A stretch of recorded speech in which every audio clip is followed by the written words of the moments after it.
Jornalismo, notícia, entrevista e informação qualificada. Você está na Demais TV. Além de possuir um vasto poder militar, os Estados Unidos se destacam pela sua indústria de defesa, que supre suas forças armadas e vários países no mundo. Neste campo industrial, destacam-se os semicondutores, que na verdade são pequenos chips, presentes em diversos aparelhos eletrônicos. As Forças Armadas dos Estados Unidos dependem de poucos sistemas de grande qualidade que, por sua vez, são compostos por semicondutores avançados, os quais se tornam cada vez mais necessários nos complexos de defesa mais modernos. Analisando o assunto, a revista The Diplomat explicou a importância que Taiwan tem para os Estados Unidos no setor tecnológico militar. De acordo com a revista, alguns equipamentos militares possuem exigências específicas de semicondutores, como maior duração do seu tempo de vida útil, maior resistência a altas temperaturas e, em alguns casos, resistência à radiação. Outras características, como circuitos de frequência de rádio integrados e circuitos de micro-ondas monolíticos integrados, também são presentes nestes semicondutores específicos, sendo vitais para operações com tecnologia eletromagnética, comunicações, sinais de inteligência, radares e muito mais. Tais aparelhos utilizam o composto químico arseneto de galho e nitrito de galho, o que reflete a importância de Taiwan. Atualmente, 3 empresas taiwanesas dominam 90% do mercado de fundição de arseneto de galho.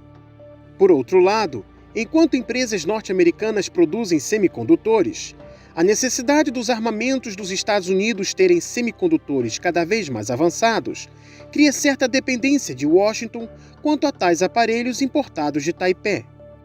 Além do mais, com a modernização dos semicondutores, estes ficaram ainda menores, exigindo novas condições de fabricação, o que incentivou empresas norte-americanas a terceirizarem tal etapa produtiva e passarem parte de suas atividades para Taiwan em busca de condições mais lucrativas. Por tudo o que parece, a dependência do produto importado de Taiwan ainda persistirá devido ao alto custo de produção dentro dos Estados Unidos, tornando uma tarefa difícil competir com a ilha. Tal dependência poderia desdobrar em uma fragilidade séria para a força militar norte-americana caso a produção de semicondutores em Taiwan venha a sofrer interrupções, tanto em tempo de paz ou em tempo de guerra.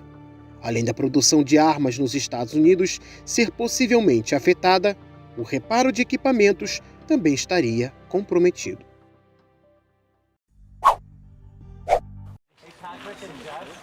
Não é preciso ir muito longe para perceber a inspiração de um dos mais recentes protestos na Cimeira do Clima. O ministro do Tuvalu discursou com os pés dentro de água e o mesmo fizeram os manifestantes em Glasgow, que envergavam retratos de dirigentes como Jair Bolsonaro ou Boris Johnson. O facto é que na reta final da COP26 nenhum dos grandes objetivos parece ter sido atingido e quem o afirma são mesmo os responsáveis do Programa da ONU para o Meio Ambiente. Especialistas como Nicholas Hone, do Instituto New Climate, salientam que mesmo que se cumpram as promessas feitas neste encontro, as emissões de gases com efeito estufa em 2030 serão o dobro do necessário para limitar o aquecimento global. Na verdade, segundo um relatório da ONU, a manter-se o contexto atual, as emissões em 2030 ficarão 5 vezes acima da linha vermelha para impedir que o planeta aqueça 2,7 graus até ao final do século XXI.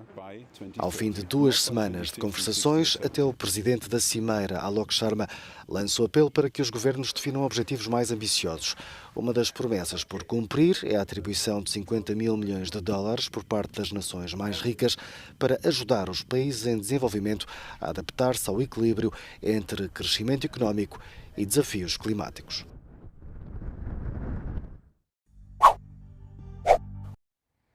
O Tribunal-Geral da União Europeia confirmou nesta quarta-feira uma pesada multa ao gigante digital Google no valor de mais de 2 bilhões e 400 milhões de euros. O valor foi imposto por abuso de posição dominante do mecanismo de comparação de preços online da gigante americana. A corte rejeitou um recurso do Google contra a multa, originalmente imposta pela Comissão Europeia em 2017. O gigante tecnológico tem agora a possibilidade de apelar à principal instância jurídica do bloco, o Tribunal de Justiça da União Europeia. O caso se concentra no mecanismo de comparação de preços do Google. Ele favorecia sua própria ferramenta Google Shopping em relação a outras empresas na exibição dos resultados. Isso viola a norma europeia sobre livre concorrência. O Tribunal Geral reconheceu a natureza anticompetitiva da prática, considerou que provocava efeitos prejudiciais e rejeitou os argumentos do Google para justificar a conduta. Além de impor a multa bilionária, a Comissão Europeia forçou o Google a modificar a exibição dos resultados sob pena de sanções financeiras adicionais.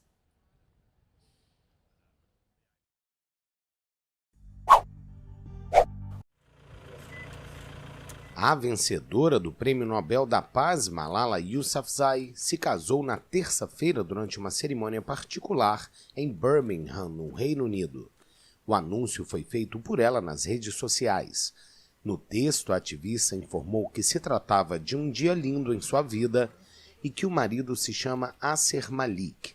De acordo com Malala, foi realizada uma cerimônia Nikah em casa com ambas as famílias.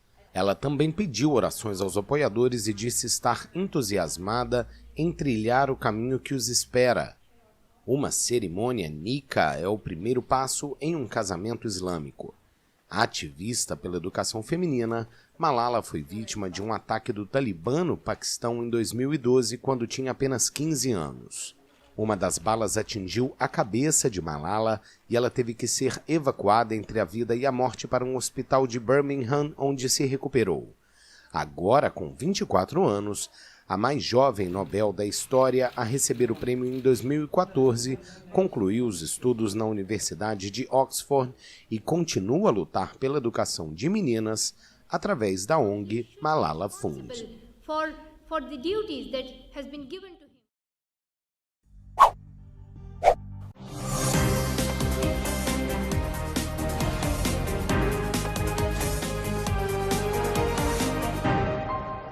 El cine venezolano apuesta a contar la historia reciente del país, también con producciones dramatizadas. Es el punto de partida para el film Operación Orión, que en 120 minutos nos lleva a la Venezuela de 2004. Trata sobre el intento de magnicidio en el año 2004 contra el presidente Chávez por unos 200 paramilitares más o menos que estuvieron alojados en una finca aquí en El Hatillo, con el propósito de asesinarlo y tumbar el gobierno. El director de Operación Orión explicó en esta presentación a la prensa el alcance del proyecto, que involucró a más de 60 actores y decenas de extras, donde desde la ficción se recrean los planes de magnicidio contra Hugo Chávez, con decenas de paramilitares colombianos a pocos kilómetros de Miraflores, la sede del gobierno en Caracas. Esta mano mi tabaco, la otra el presidente. Y dejar estas referencias de acontecimientos que nos han marcado muy fuertemente en nuestra realidad. El hecho de que desde Colombia se organice una estructura paramilitar que intentó asesinar al presidente Chávez no es poca cosa. Y todo el intrínculo que implica desde el inicio de nuestro proceso revolucionario tratar de derrotar nuestra revolución.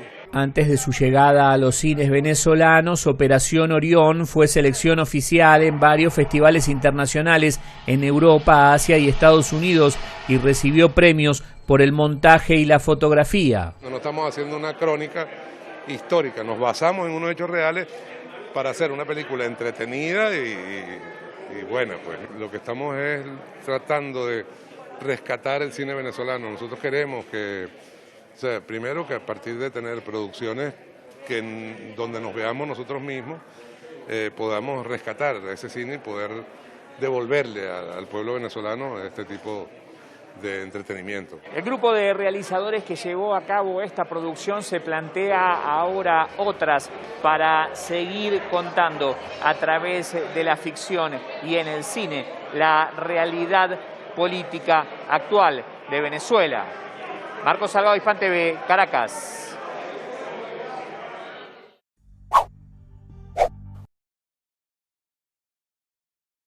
Un abrazo entre el presidente de Siria, Bashar al-Assad, y el ministro de Asuntos Exteriores de Emiratos Árabes Unidos, Sheikh Abdullah bin Zayed. El canciller emiratí es la autoridad más alta de su país que visita Damasco en 10 años.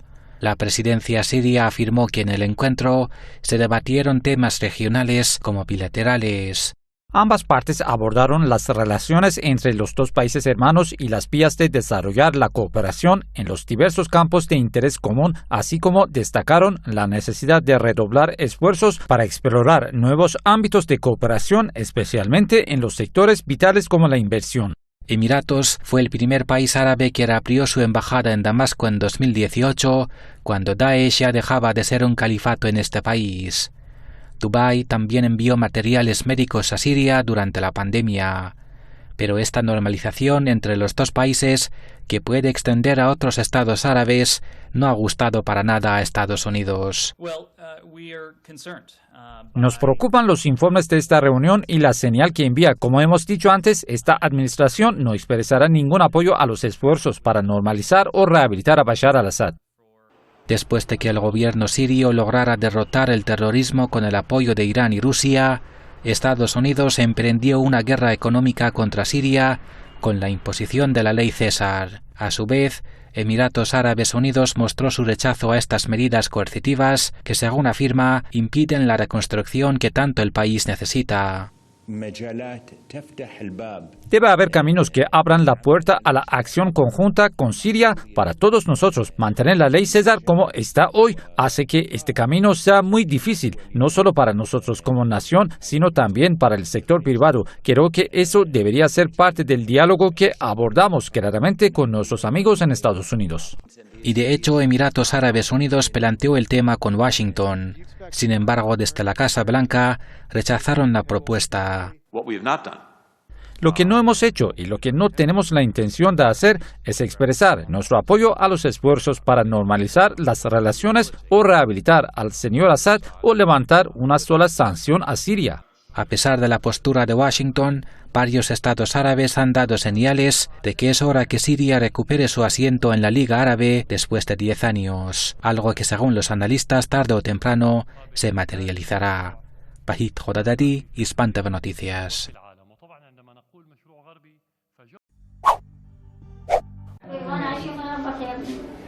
No cesan las agresiones saudíes contra la nación yemení. La guerra impuesta contra el país más pobre del mundo árabe ya se ha convertido en un infierno para los menores. El primer ministro del Gobierno de Salvación Nacional, Abdelaziz Saleh bin Haftar, apuntó el dedo acusador hacia Arabia Saudí y sus aliados por la actual situación que viven los menores en este país. Los defectos de nacimiento que sufren los recién nacidos, especialmente en provincia de Al-Hudaida, son una secuela del uso de armas prohibidas que la agresión liderada por Arabia Saudí empleó contra Yemen, sin mencionar su manipulación sistémica del medio ambiente y sus elementos básicos.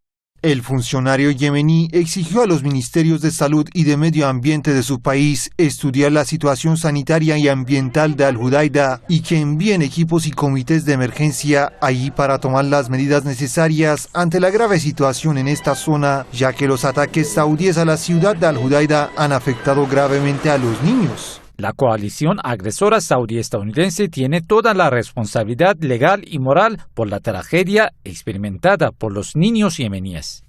Las declaraciones del funcionario yemení no son sorprendentes, pues desde hace muchos años Estados Unidos, vendiendo armas a Arabia Saudí, ha jugado un papel clave en la matanza de millones de niños yemeníes. El conflicto bélico que vive este país ha generado la mayor crisis humanitaria del mundo, agravada por las consecuencias socioeconómicas y de salud pública con la COVID-19.